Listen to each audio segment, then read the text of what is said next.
Chapter 18 How Ozma Looked into the Magic Picture.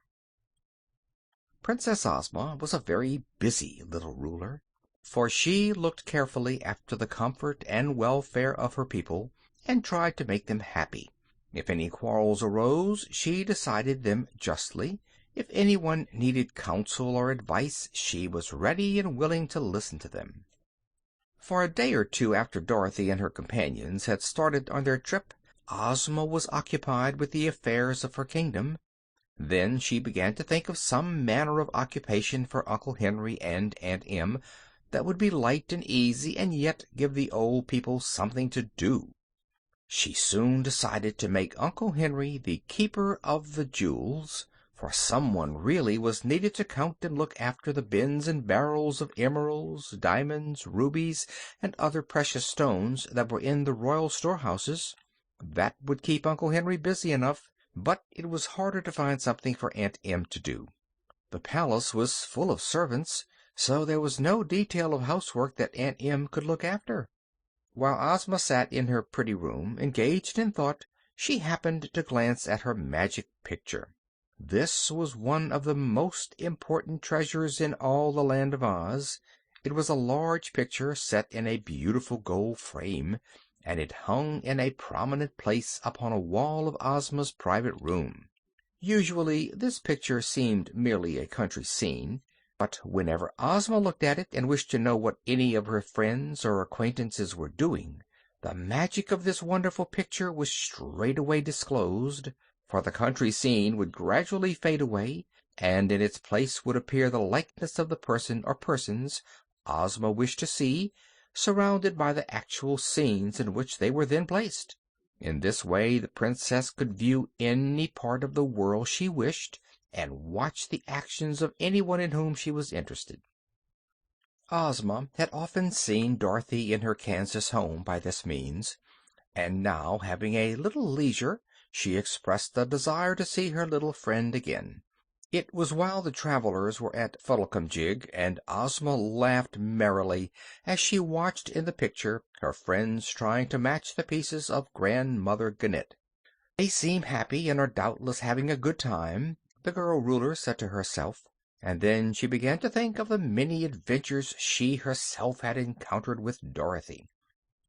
The image of her friends now faded from the magic picture, and the old landscape slowly reappeared.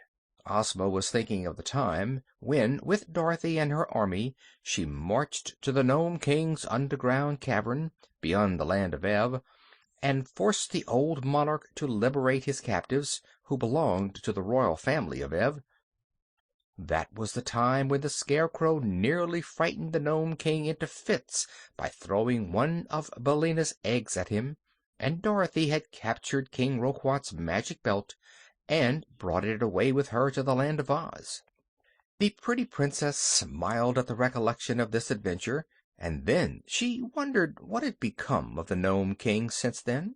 Merely because she was curious and had nothing better to do, Ozma glanced at the magic picture and wished to see in it the King of the Gnomes.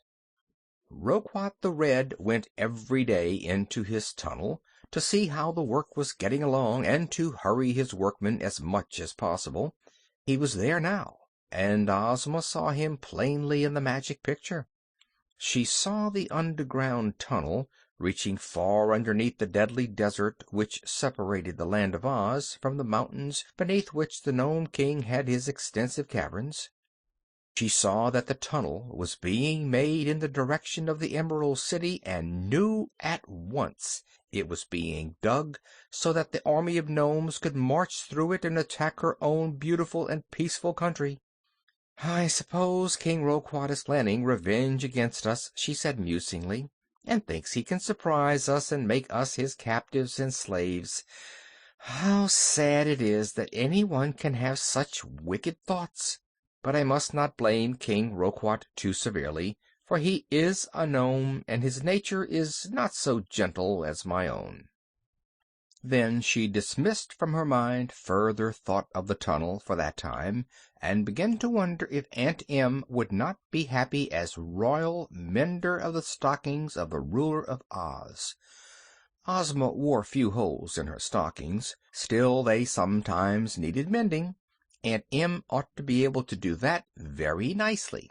Next day the Princess watched the tunnel again in her magic picture, and every day afterward she devoted a few minutes to inspecting the work. It was not especially interesting, but she felt that it was her duty. Slowly but surely the big arched hole crept through the rocks underneath the Deadly Desert, and day by day it drew nearer and nearer to the Emerald City. End of chapter 18.